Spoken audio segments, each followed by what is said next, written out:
जय श्री कृष्णा। राधे राधे। आप सभी को जितिया व्रत की हार्दिक शुभकामनाएं।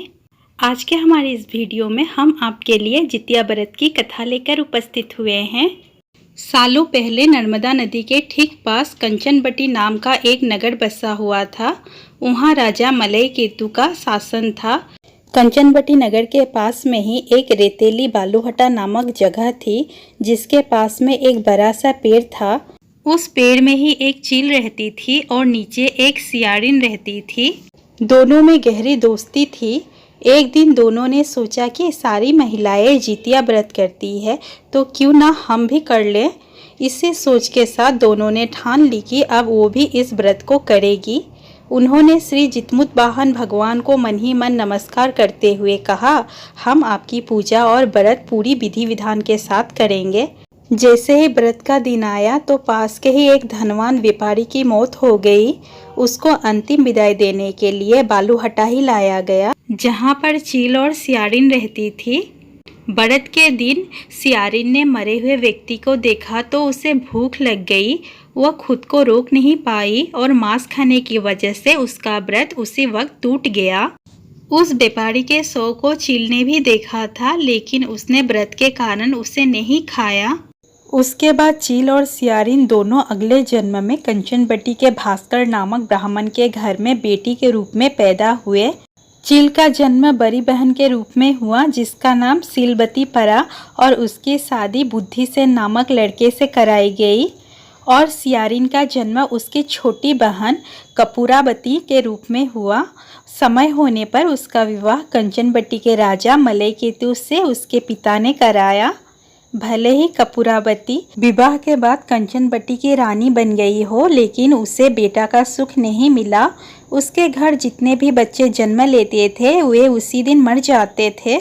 ऐसा होते होते कपूरावती काफ़ी परेशान हो गई। इधर उसकी बड़ी बहन सीलवती को 7 बेटे हुए थे। जब उसके सारे बेटे बड़े हो गए तो उन्होंने महल के कार्य करना शुरू कर दिया। अपनी दीदी के बेटों को देखकर धीरे धीरे कपूरावती रानी के मन में जलन का भाव पैदा होने लगा। उसने इसी जलन की वजह से अपने पति को कहकर अपनी दीदी के सारे बेटों को सिर कटवाकर एक बर्तन में रख दिए। उन सभी 7 बर्तनों को कपूरावती ने लाल रंग के कपड़े से ढक दिया और अपनी दीदी सीलवती के पास भिजवा दिया।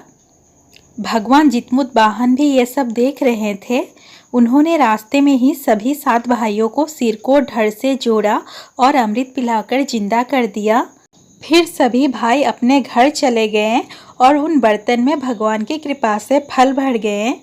उधर कपूरावती अपनी दीदी के घर से शोक समाचार मिलने के इंतजार में बैठी हुई थी।